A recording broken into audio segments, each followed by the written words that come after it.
Good evening, everyone. My name is Luke Sextra. I'm a member of the class of 2017, and I will serve as your MC this evening. As Mr. Santel said in the chapel, we are glad you guys are all here. Please join me in thanking Mr. Jeff Pottinger, our band teacher, John Sturgeon, Thomas Kurt, Dominic Garradini, and Handley Hicks for playing for us during our cocktails.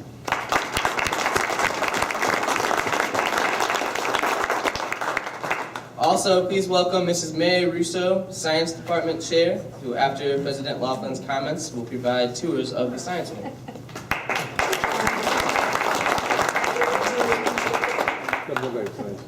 Go Forth is about the future of this school and ensuring its mission to be an anchor in the city of St. Louis, welcoming all young men who are academically qualified, regardless of their family's economic circumstances. This is the Jesuit way, and it is in the spirit of St. Ignatius that we reflect, adapt, and boldly take action. It is what we have done throughout our proud history. Go Forth honors the past and articulates the vision for our school as we near our bicentennial. Please watch this 8-minute video about the transformational objectives we intend to achieve in the expectation of our third century. Please welcome Mr. Tom Barra, SLU class of 1985. Mr. Barra serves on the St. Louis University High School Board of Trustees and the Advancement Committee. He is a highly respected attorney at Lewis Rice, a member of the firm's Management Committee, and serves on the firm's Ethics and Professional Responsibility Council. As an alumnus and past parent, Mr. Barra and his wife, Kelly, have long been supportive of our school. They are here tonight to share with you their excitement for what the Go Forth campaign can do for St. Louis University High. Join me in welcoming Mr. Tom Barra.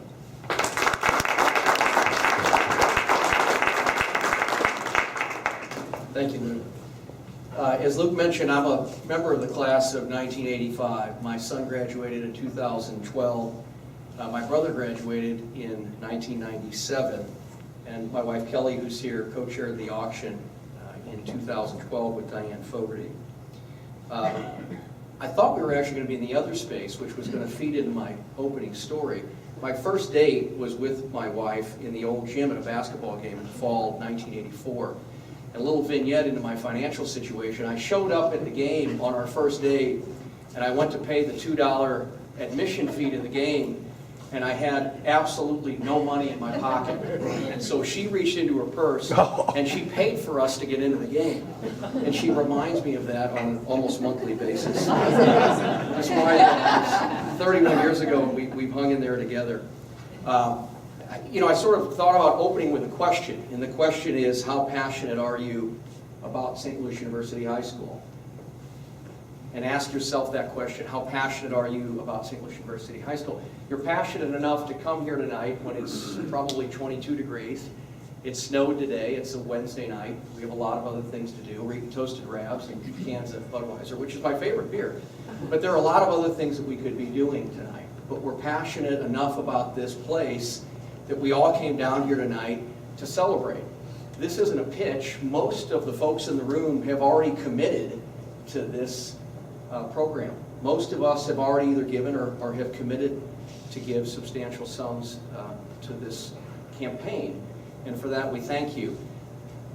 But again, ask yourself, how passionate are you? You're passionate enough to be here and celebrate with all of us tonight. And we thank you for that. How did I get to SLU? Dave was kind enough to ask me to talk tonight about how I got to SLU and why this particular campaign is important to me and why I'm personally passionate about this place and why I'm involved in this campaign. I was the first member of my family to go to school here. My father was one of 4 boys that went to McBride High School in North St. Louis. Even though they could walk to St. Louis U High from the hill, my oldest uncle thought it was a better idea to stay on the Kings Highway bus, even though he had been admitted, and continue north with his friends who didn't get into St. Louis U High. And then Marianus welcomed him with open arms and said, if you can get into St. Louis U High, young man, you can certainly attend McBride High School, and it's only $50 a semester anyway. When he didn't show up at St. Louis U High by the 4th or 5th day of the school year, one of the Jesuits called my grandmother and said, Mrs. Barra, young Johnny hasn't shown up for school. And she said, Father, that can't possibly be so. He's left here every day and walked down Shaw and caught the bus at Kings Highway. And he said, Mrs. Barrow, that's fine, but he hasn't been here. So when he got home, she grabbed him by the ear and pulled him in and said, Johnny, where have you been every day? And he said, well, Mom, my friends couldn't get into St. Louis U High, and I wanted to be with them, so I kept going north to McBride High School. She said, well, do you like it? He said, yeah, it's fine. She said, well, that's fine, you can stay. Sadly, that meant that the next brother and the next brother and the next brother all also ended up at McBride High School. And all of my cousins went to St. Mary's, and everybody was the product of a Marianist education in our family. I went to a high school night at Vianney, another Marianist school, and met Father Leo Dressel, who gave a passionate speech about St. Louis U High. And my mother told me at the end of that night, you're going to St. Louis University High School, whether you like it or not. And I said, Ma, that's fine. Wherever you want me to go to school is okay with me. And I decided to go to St. Louis U High. I did very well on the test, and I received something at graduation called the Presidential Scholarship. And I stood up in front of my class, and my principal got up and announced this and gave me this beautiful blue book that opened up and said Presidential Scholar. And my dad was so proud. He said, this is incredible. You're going to be going to St. Louis U High for free.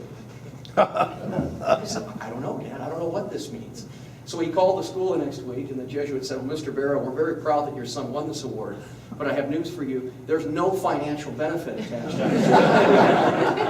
it. It's essentially an honorarium. He came and he told me that. I said, well, gosh, that doesn't sound very good at all. How are we going to deal with it? He said, I don't know. My dad worked for the government. My mom was a waitress. My dad refereed high school basketball games for the State High School Basketball Association here in St. Louis to earn extra cash for my brothers and me to be able to go to school and do the things that he wanted to do. He was very passionate about Catholic education. Everybody in his family had gone to Catholic school, grade school at St. Ambrose on the Hill, and various high schools in town, because it was important to my grandparents who came from Italy to send their kids to Catholic schools. And my dad felt the same way, even though financially it was going to be a significant stretch for him to do that. So we sat down at the table, and my dad said, I'm not quite sure how we're going to figure this out. This presidential scholarship's not doing us a whole lot of good. Maybe they'll do something for it. So I don't know how it all happened. I was 14. I didn't know, but all I knew is that before I started school, we got a phone call telling me that I had to report to work with Emmett Hannock. Oh. I didn't know who Emmett Hannock was. So I showed up to work with Mr. Hannock for football games. I had to clean the stadium on Saturday mornings after Friday night football games at what was then the brand new stadium down the hill here. It was a miserable job. I mean, cleaning up gum from underneath the benches, all the detritus that's left from a football game, but we did that. Then I got moved to Paul Azera's work crew on the second floor, where we emptied trash and cleaned the floors every day from 3:30 to 5. And eventually I worked for Brother Witz, God rest his soul, down in the basement in the summers, where we cleaned out the pits and everything else that we needed to clean out. The one neat story about that was, though, that we found the actual scorebook from the 1961 finals between St. Louis U High and Crystal City, where Senator Bill Bradley played the game, the actual handwritten scorebook. I don't know where that thing went, but I wish I still had it. I did that for 4 years. SLU was about $1,200 my first year. The Jesuits and the school paid about half my tuition. And I worked all 4 years for that half tuition. And someone said on our call the other day, rather passionately, and getting to my opening question, you know, how important is this place to you? How formative was St. Louis U High in your life relative to the other things that have occurred to you in your life? And I would humbly submit that for a young man, 14 to 18, that's a pretty formative time. It makes an impression. It launches you into what you're going to do next and what you're going to do after that. And it certainly did that for me. I didn't have any idea what I wanted to do. I knew I liked to play soccer, and I did pretty well in school, but I didn't really have a clue. I knew I wanted to get out. I wanted to get out of town. And there were people here that were supportive of that. People like Bonnie Vega and Dave Molden, who helped me see schools that were outside of St. Louis and helped me understand that. And understand that financial aid was available in those places too, just like it was here. You know, I think back to people like Rich Moran and Tom Chemalier and Bill George, who taught me how to read and write. I think about Bill Walker and Paul Stark and Frank Reel and Lou McCabe, and I especially think of Leo Dressel and Tom Cummings, and probably more than anyone, Dick Keefe. and the influence that they had on my life and helped me think bigger, helped me think outside the box, helped me think about things that were bigger than South St. Louis, bigger than St. Louis U High, and certainly bigger than myself. And I especially remember Ebby Dunn. You know, Ebby and I fought like cats and dogs. God, he drove me absolutely crazy. But when we got to the time where I had to make decisions about the rest of my life, Ebby, more than anybody, stuck his neck out for me. He called coaches, he sent letters, he reached out to the coach at Tufts, this little Ivy school in New England that I had never heard of, and that Rich Moran went to. And the two of them said, you need to apply here. And the coach called Ebby one day and said, you know, thank you for putting this kid on to me, and they gave me a spot, and I got on a plane with a steamer trunk on a TWA flight. I landed in Boston, having never been there, never seen the school, never met anybody, found a cabbie that drove me all over Boston, charged me about $100, and brought me to my dorm. None of that stuff happens without those guys, without St. Louis U High, without somebody reaching out, somebody caring, somebody saying, this kid needs somebody to push him, somebody to think about something different for him and to help him see a bigger and broader world. And they did that for me. They did that for a guy who had absolutely no ability to do that without them. Neither the worldview nor the financial wherewithal to make that happen, independent of their good graces and their goodwill. That's what this place is about to me. That's why I'm passionate about it. I want to see kids who come here with a worldview that's about this big and have the great people that work here expand that worldview and make it bigger and bigger and bigger, and take them to places that maybe they never even imagined before they got here. Because that's what this place did for me. I had some crazy ideas and crazy concepts that the folks here helped make true. That's my passion, and I hope that it's yours. Everybody has their own reasons for being here. Everybody's stories are different. The diversity of this place is remarkable. The kids from north and south and east and west, the white kids, the black kids, everybody got along in our class. I had an African-American kid that sat in front of me and behind me. Where I lived on the hill, I didn't know any African-American kids. Okay? But those guys became great friends of mine because they sat in front of me and behind me in the same seats for 4 years. And we got to know each other very well. That's important. That's what this school's about. Being in the city, staying in the city, being affordable for those kids, and allowing them the opportunity to come here and have their worldview expanded. So I wanted to just come here and tell you my personal story, invite you to think about your personal story, your passion, what brings you to this campaign, because it's different from everybody else's that's involved, and then go out and help us sell. You're already committed. You're passionate about it, but we need help. We're at $18 million. That's a big number. But 70 million is a really big number. And I'm not afraid to use the numbers. You have to ask. You have to ask. Humble beggars is what we are, and we need to go out and we need to ask the people to identify their own passions and give as they can to the school and help these kids expand their worldview. So thank you for giving me a few minutes to share my personal story, and thank you for supporting St. Louis U High.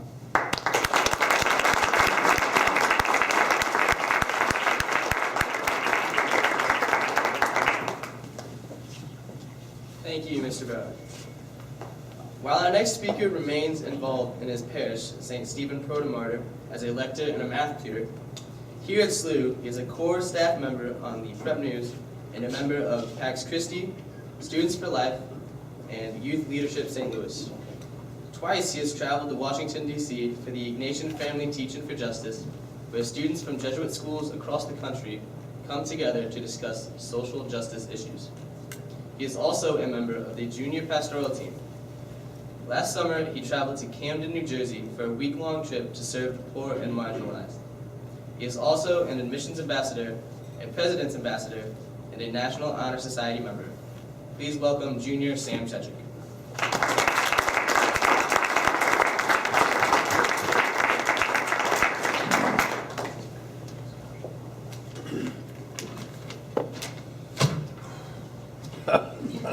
We're ready for some Arabic, my friends. This will be fun. Awad and Ashukur Kumin Da'am Atujat al Astritihi Min Kalal Rimazin Abruz il al Majud.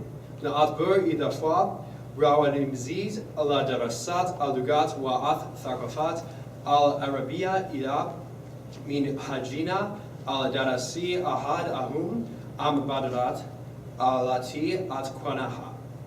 بدأكم سنة كل القرن الثالث لدينا بقوات أكبر من أي وقوات مدير. مدوزة لما للفكر الأكاديمي والتناش اليوميات في الوطن والعام. So, for those of you who don't know butchered Arabic, let me give you the English translation real quick. Sorry that you had to hear that. Here's the translation. I want to thank all of you, all of those who have supported our school's strategic direction through Go Forth. Among our many important initiatives is the addition of Arabic language and culture studies to our curriculum. With your support, we will enter our third century stronger than ever as a model of academic excellence and faith formation for the nation and the world. So, there is never success without struggle, and the same rings true here at St. Louis U High. Although I may not know all of you here at this meeting, I think it's safe to assume that we all realize the importance of a plan that will not only forward SLU's direction in faith and academics, but will also transform the SLU experience into something much or more. Although I will graduate in 2017, 1 year shy of the big year, and won't be able to fully experience the direction in which SLU is heading, I have been able to delve into the SLU of today, the pre-Imagining 18 SLU, which is full of opportunity, let me tell you. What I've read, seen, and heard of SLU's new strategic direction has led me to feel sadness that I'll miss it, but also great hope for the future junior bills. But before we look to the future, I'd like to bring you to my past. So SLU's impact on my life has been greater than I thought it would. Yearning to escape the cliques of grade school, I came to SLU with a passion to achieve more than anyone has before. So I joined 12 clubs freshman year. That was a fantastic idea. Although I didn't play any sports, I piled my plate high with difficult classes and consuming clubs my freshman and sophomore years, and continue to do so through this year now. The only way that I got to school was through my mother, just as a side note, who single-handedly made Catholic education possible for my sister and me. And as Mr. Barrett said, in my family, my mother didn't have the chance to have a Catholic education, so she wanted to give it to her children, which I very much appreciated. I just wanted to create that context because without her help in sport, I'd be not here speaking Arabic to you, so I'm glad that I could. I would say that I bleed blue to steal a sports term. I not only thoroughly enjoy SLU's opportunities of academic achievement and extracurricular involvement, but I also can dive headfirst into my faith. I've always been a devout Catholic, but SLU bolstered my faith to new heights with the amount of possibilities to take it. I joined religious clubs, went to Mass before school, and became more focused on the insane amount of places I could find God at SLU. It's incredible. There were so many. The people, the courses, the examen, and the hustle and bustle of the school, all of it. It all led me one direction, and on where I saw SLU was going, and that was forward. Being involved at SLU has always brought me to the realization that there is always so much more that I can't do, that I can't achieve.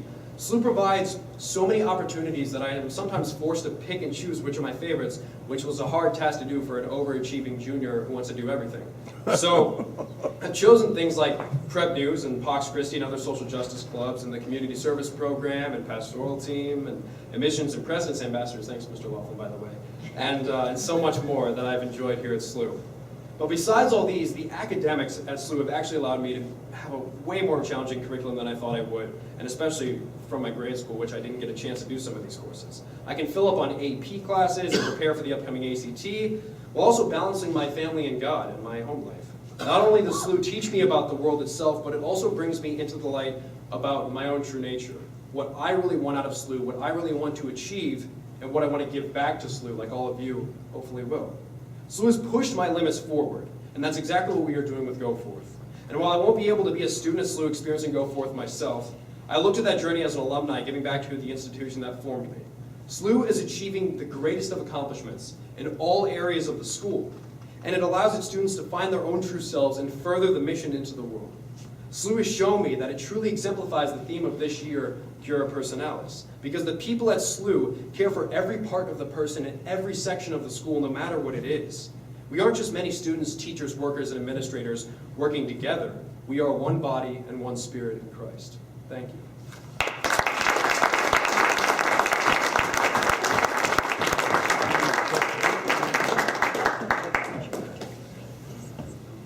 Thanks, Sam. President Laughlin has been at St. Louis University High School for nearly 11 years. Under his leadership, this school has tripled its financial aid assistance and paid down its debt responsibly, taking on no new debt. The National Catholic Education Association recently honored President Laughlin for his outstanding efforts, contributions, and achievements on behalf of Catholic school education. He will be presented the Lead, Learn, Proclaim Award at a special ceremony in San Diego on March 29th. He will now give us an update and take your questions about Go Forth.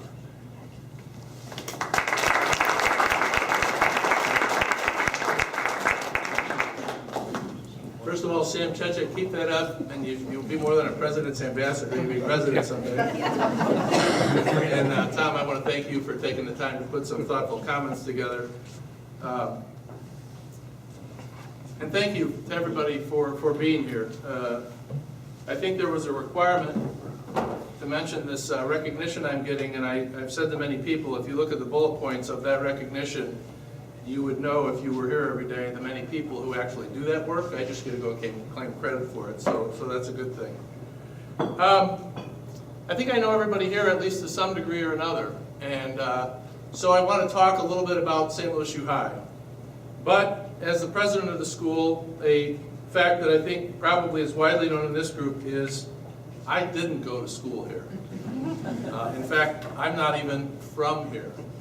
I'm one of those people at a social function in St. Louis, when you say you're not from here, they don't respond as though you've lost a family member, but maybe a pet.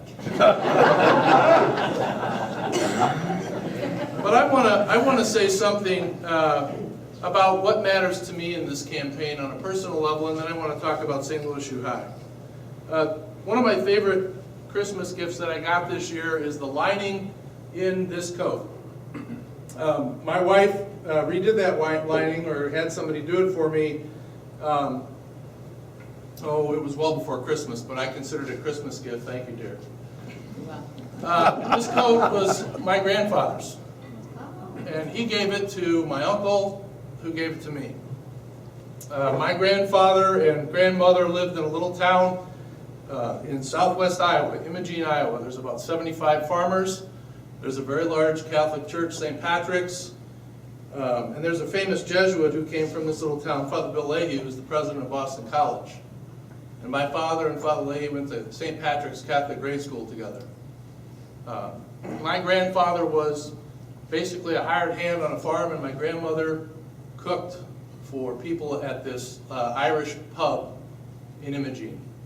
And she tells some great stories, or she told some great stories about late in the evening when the men in the town had too many cocktails and the type of stuff she'd throw on the grill and serve them because it was revenue for the family.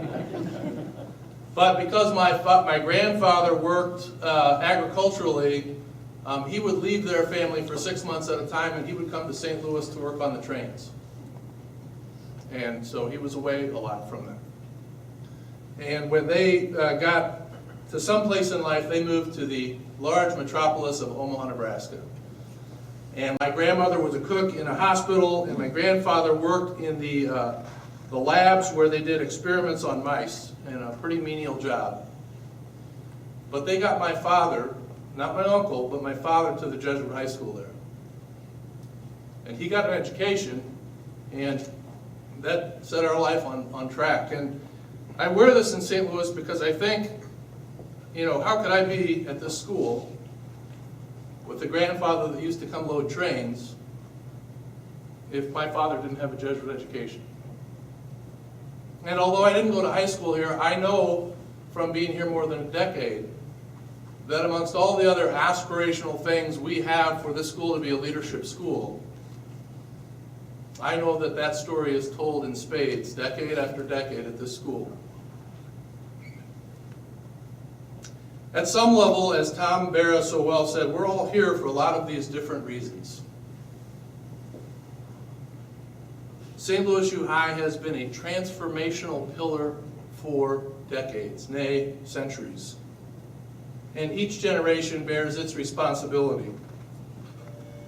We are in an old space tonight, relatively speaking, on purpose, because our vision is about the future. It is a vision that we inherited, shaped by many people. and it's a vision we're calling our extended community to help build for its future. Really, in our long history, I think there have been, to my research, knowledge, and listening, about 3 campaigns previously in the history of the school. And it's been well over a decade since our school made an effort like this. We stand in a strong position because of many of you and your involvement over many years, and because of all those forebears and forefathers who made good decisions to position us so. And the questions of care for the future of the school in this Go Forth campaign are the same types of questions that our predecessors had. What ought we to do to ensure SLU is an opportunity for students from all walks of life? It's a key aspect not just of this school, but of the mission of the Society of Jesus. What programming do we have that's going to give our students relevance, intelligence, faith, and ethics to lead, not just exist in tomorrow's world? And what are the facility resources that we need to consider to support that vision and care for this Backer Memorial Campus? And I've tried to break that down. You've heard that, you've seen it in the video, into just some basic bullet points that organize that thinking. What does it mean to ensure our financial future? This is where I have to pull my glasses out. Well, there's several things we want to do in this campaign. We need to be transparent about the resources that we possess today. We need to debunk the idea that we've got all the resources that we need. We need to make sure people know that for good, responsible reasons we carry some debt and we have a plan to manage it. We need to help our constituents understand how we steward, budget, and plan for those resources. And not only have we grown our endowment thanks to your generosity and paid our debt down, but we have worked into a plan thanks to our former trustees and trustees current that has our tuition increases much more in line with the cost of people's living that for many years we did not.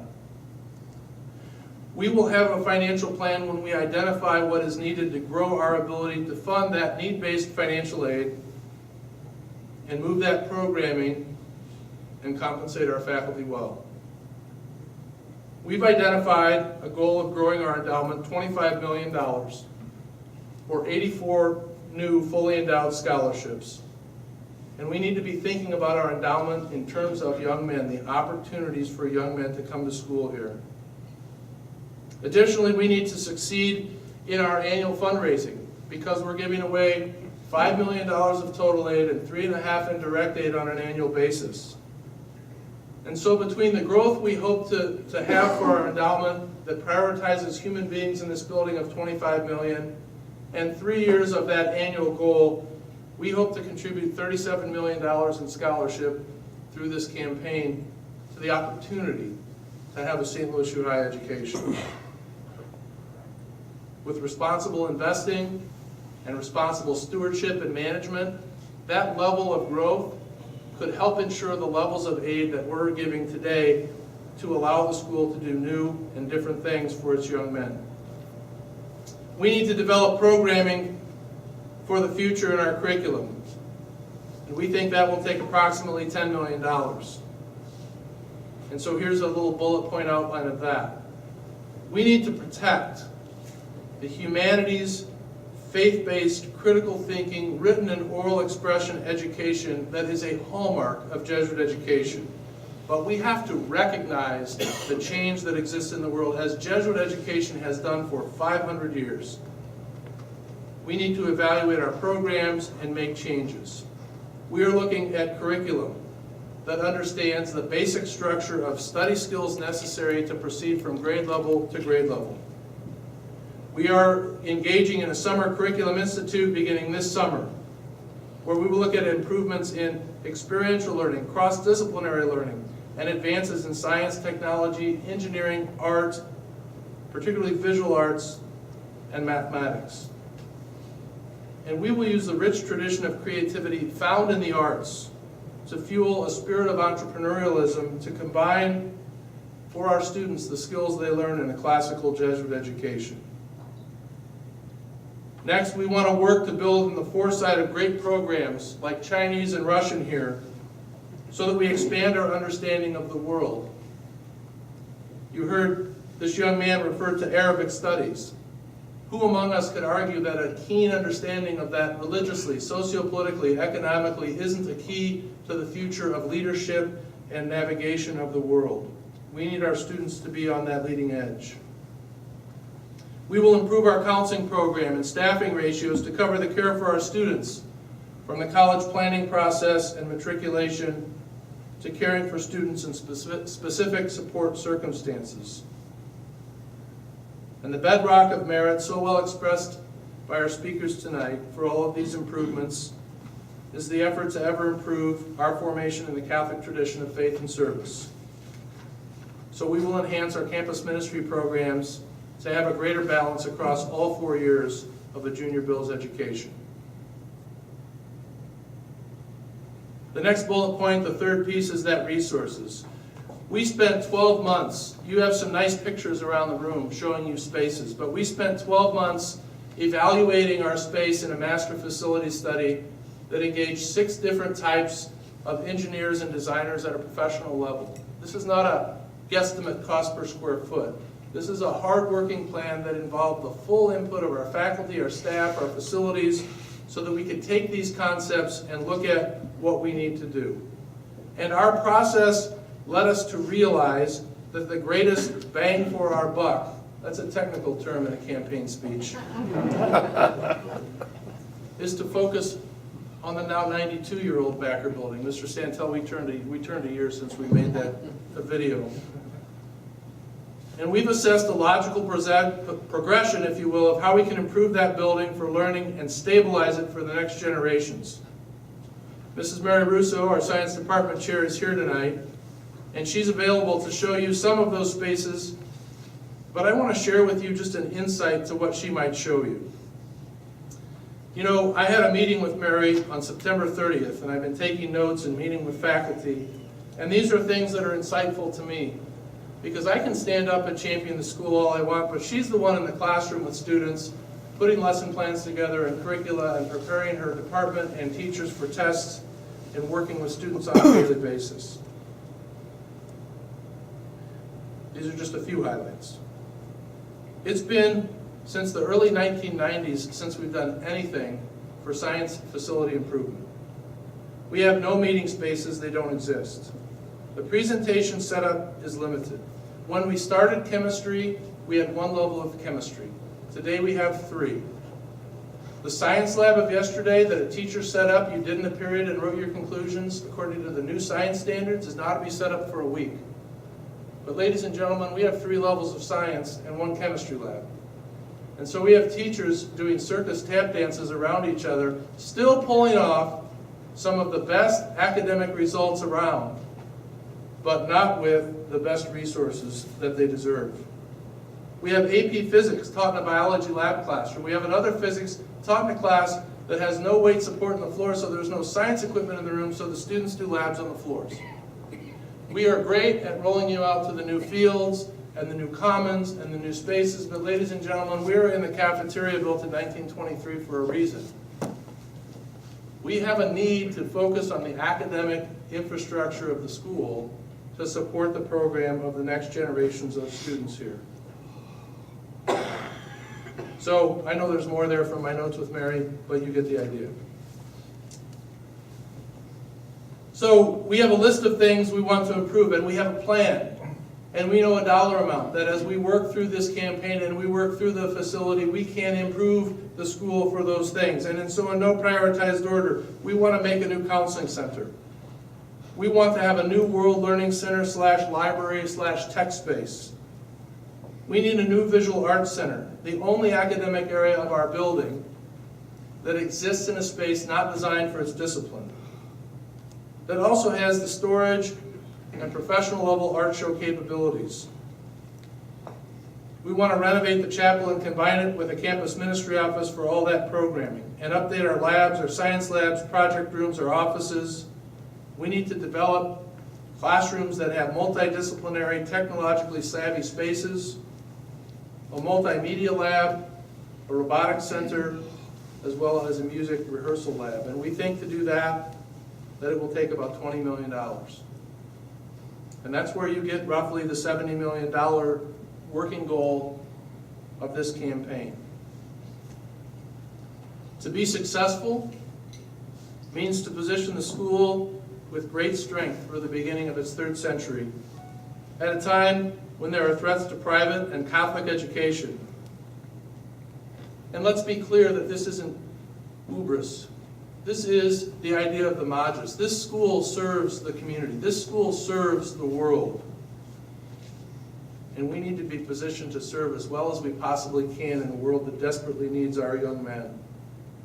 To be successful, it will take time and effort. I am grateful to donors and volunteers who have currently engaged our school in this effort. And there are many of you who have made that commitment. I'm very well aware there's others of you who haven't, and we're not, we're hoping to visit with you, sure. But you also know a lot of people that may be able to help the school, and that matters in this effort. Tom Santel mentioned, and Tom Barrow reiterated, that we're about 25% of our way. That through all those resources, about $18 million has been committed, and I'm very pleased today to say that this afternoon I have another $500,000 commitment toward that goal. Committed to improve us in service as we move forward. We're in the quiet phase of a campaign. It seems funny when we're having a party. But to be successful is going to require the efforts of many, many people in our extended community who have worked hard to create a plan, who have surrounded themselves for a long time, and who have the ability to help us achieve this goal over the next coming months, weeks, years. I'm grateful that you've come to celebrate and to listen tonight, but as you consider perhaps a future campaign gift or a person who may be able to help us, I just can't emphasize enough that a lot of work has been done to plan this, that a lot of vision is put into it, but it will take our entire community to understand and get behind this. It's not going to be about 1, 2, 5 individuals. You saw in your invitation a steering committee of 27 that includes people from all across the country, something we intend to grow. And so, not only with your own consideration for what you can do, but for who loves this place, who sees it as important, who understands the service and the opportunity it is to the community. That's what we ask of your support for Go Forth. So thank you for being here. I want to pause and ask if there are any questions. Obviously,